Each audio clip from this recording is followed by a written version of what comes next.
Hello, friends. Many of my customers asked me whether to choose the new tax regime or old tax regime from the next financial year.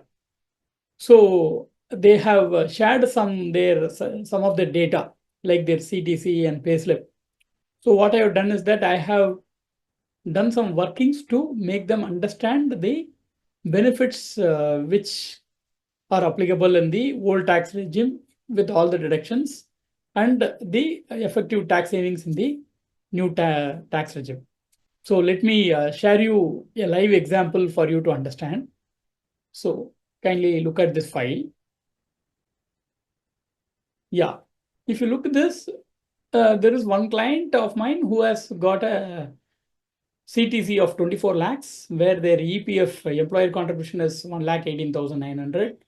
The gratuity comes, which is part of the CTC, which is somewhere close to 50,000, and all the other benefits which are part of the CTC comes to 1,66,000. With their cost to company, their net cost to company happens to be 20 lakh and 66,000. Fine, and I have understood what all the deductions she has. She has a 1.5 lakh of ATC, which is there, which is part of her insurance premium. She also has a home loan interest of 2 lakhs. And the good thing here is that this home loan is being taken when it is done at their parents' house, where she is the owner of the property, but her parents are residing. So for this employee, there is an additional opportunity where the city where she is residing, she is also paying rent. So she has got the benefit of availing home loan interest as well as on the HRA exemption. Okay. And in the old tax regime, the standard deduction is 50K, whereas if you look at in the new tax regime, it is 75,000. And she also has a dedicated NPS contribution, which is for 50,000 per financial year, which she has recently opened. And her HRA computation based on the workings like basic minus 10% of salary, actual HRA, rent paid, or the basic minus city of residence, 40%. Based on the calculation, I have computed her HRA exemptions to be 3,96,556. And the professional tax which is being deducted by their employer is also available in the old tax regime for an amount of 2,400 per year. So after doing all these workings, when I calculate her total eligible deductions, it comes to close to 8,48,956. Whereas in the new tax regime, it will be 75,000. And many people know that from next year up to 12 lakh, the tax liability for salaried are not there, which means that it will be exempted under section 87A. But because of all these deductions, when I compute their total annual taxable income, it comes to 12,17,700. Whereas it is in the new tax regime, it is on the higher side. So when we compute the taxes depending on the slabs, she has a total savings of 21,300 when compared to the new tax regime, where she will be paying an annual tax of 2,06,000, whereas in the old tax regime, with all these deductions, she will pay only 1,84,000. So this is for an employee whose annual cost to company is 24 lakhs. So now you would have understood that it is very important that you need to look at all the deductions to plan the tax savings rather than directly choosing old or new just like that, because it requires a lot of computation.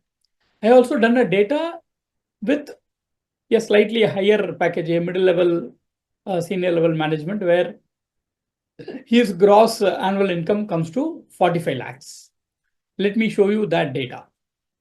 So here, his cost to company is 45 lakhs with all the deductions. His cost to company net comes to 42 lakhs.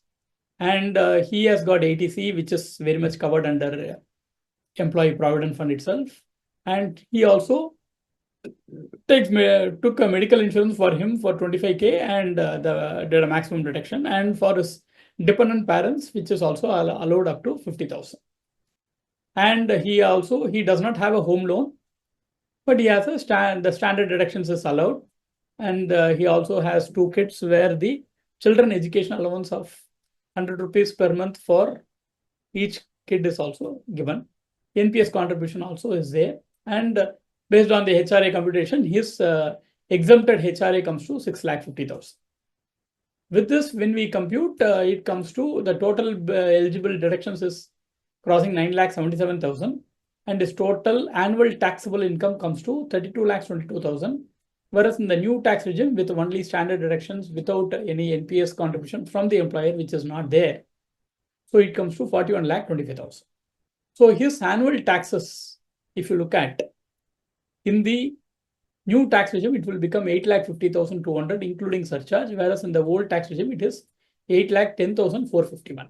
So there is a savings of 39,749. This is the savings being done after you compute all the applicable deductions. So I hope these 2 live examples will help you to understand that while choosing the correct tax regime, you need to look at all the deductions.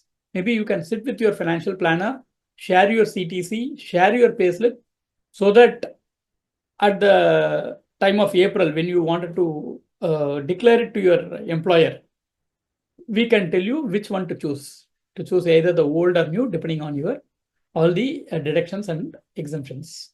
I hope this information helps you to plan your taxes better. Thank you.